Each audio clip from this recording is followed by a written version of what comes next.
Yes, Sandhya ji.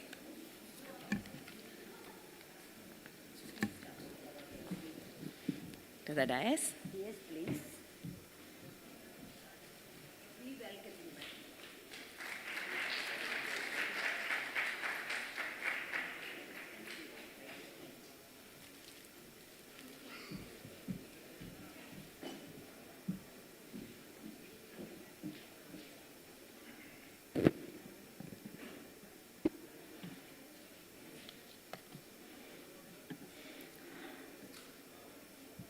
Respected Dr. Sandhya ji and other team members, and my dear fellow leaders and media, a very good morning to everyone.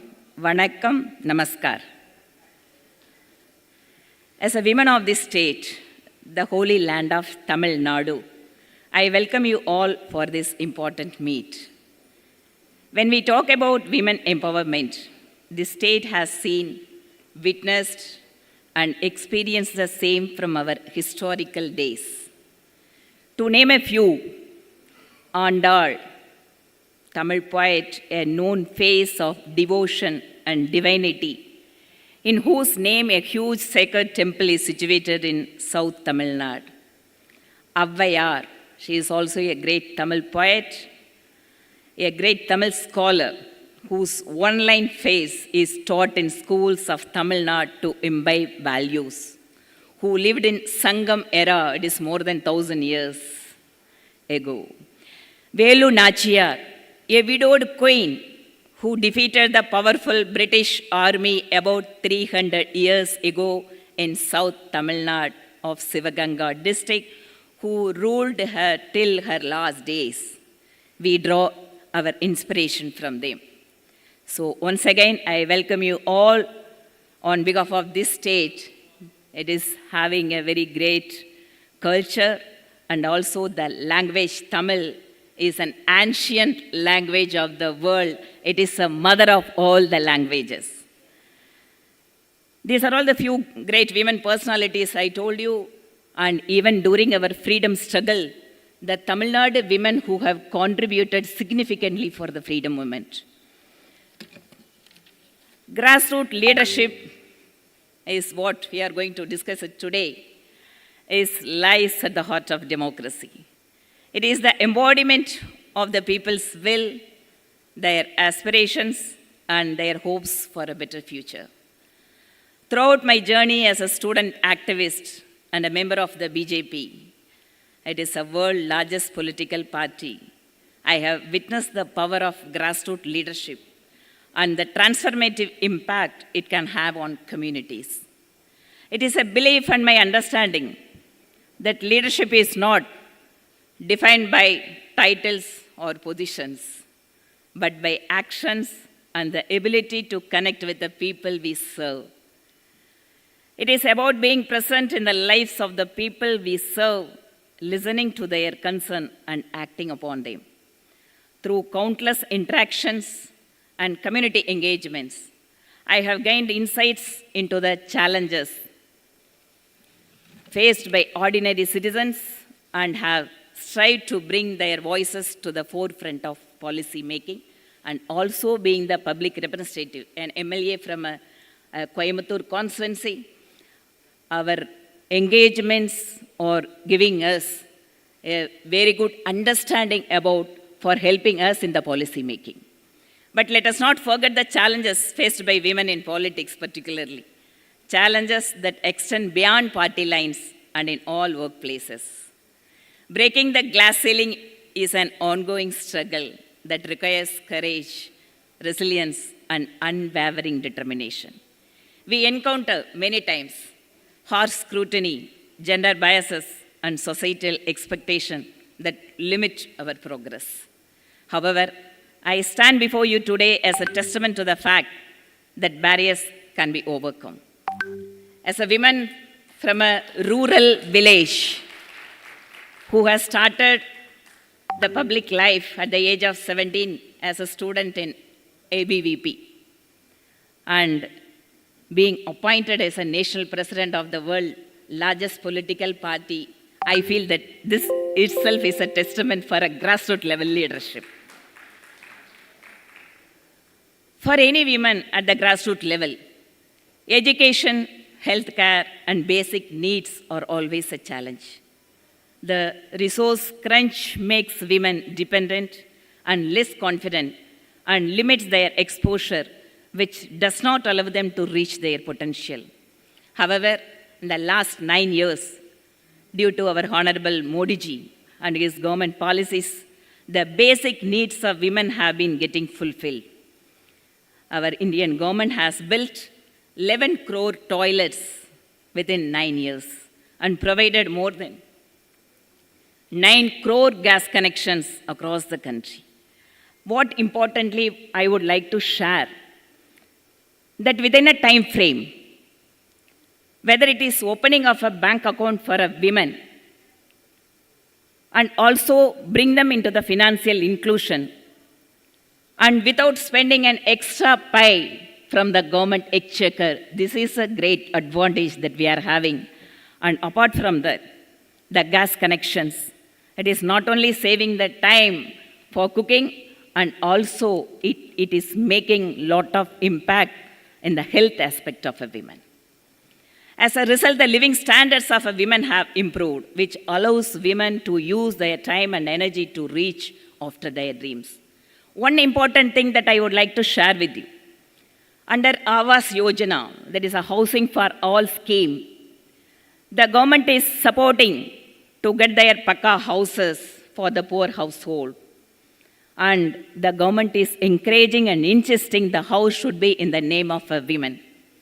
Dear friends, I would like to tell you, once the houses are standing in the name of a woman, the recent study, the impact what it had happened is the domestic violence at the family has been reduced drastically because of this. To facilitate this further, women have been financially incentivized by schemes such as Mudra and have been encouraged further to become entrepreneurs through policies introduced by governments such as e-marketplace. Dear sisters, also I would like to share an interesting story. Through GEM portal, it is a government e-marketplace where any women of this country, they can just put their products in the GEM portal. And it is mandatory that all the government organization, PSUs, they have to purchase all their products through only GEM portal. From South Tamil Nadu, Madurai district, one lady, she is a small entrepreneur who is making thermal flasks. And the Honorable Prime Minister office has ordered a thermal flask from the lady who is making the thermal flask at her home in a very small way. So like this, there are hundreds of stories. How the digital platforms are helping the women entrepreneurs for breaking the barriers. In addition, due to the great internet infrastructure, women from indigenous communities are also empowered to achieve their potential. The COVID-19 pandemic has also played a key role in expanding the reach of an internet into the lives of women and have connected them to the communities all over India. And one more important thing at the grassroots level, the self-help groups. And government, whether it is a center or the state, they are encouraging the ladies to form a small groups and giving them the free training and also supporting them financially to start their own entrepreneurs and also helping them for their market, through which there are good number of women, they are now able to take up their family needs through their own resources. And also, one more important aspect is the local bodies. The grassroots level women leadership is being encouraged, and through the legislation, it is being mandatory now. In some of the state, it is 50%. In some of the state, it is 33%. And because of which, the men are bringing their family women to participate, to make them participate in the electoral process. Otherwise, normally they say that it is our domain. As being a political leader, I am witnessing that. The particular ward or the constituency is being reserved for women. Then, naturally, the women participation is being encouraged, and at the grassroots level, the women at large are being involved in the decision-making process. At this juncture, I would like to share an interesting initiative of another interesting initiative of PM Modi ji, wherein parents are encouraged to share a picture with their daughter under the hashtag of selfie with the daughter, which made a very big impact on the minds of the people, by which gender ratio has tilted towards the women. Under National Family Health Survey, it was indicated that first time in India, the female sex ratio is increased 1020 female per 1000 men. It is the first time in India it hasn't happened. Moreover, the government has taken empowerment one step further by allowing women into the defense force and allotting key positions to women in the cabinet. Normally, otherwise, the women are giving some women social empowerment or this kind of positions. But first time in India, under Modi ji's governance, we could see that the finance minister is a woman, and the defense ministry has been given to the women. External affairs ministry was handled by late Sushma Swaraj as a great leader of this country. Policies such as Suganya Samriddhi scheme, which allows for parents to save money to invest in their daughter's education, has allowed for girl children to pursue education and become literate and active members of the society. As a national president of a BJP Mahila Morcha, I am committed to ensuring that women's voices are heard and their concerns are addressed. I believe that women bring unique perspectives and experiences to the table, and their inclusion is vital for a more inclusive and equitable society.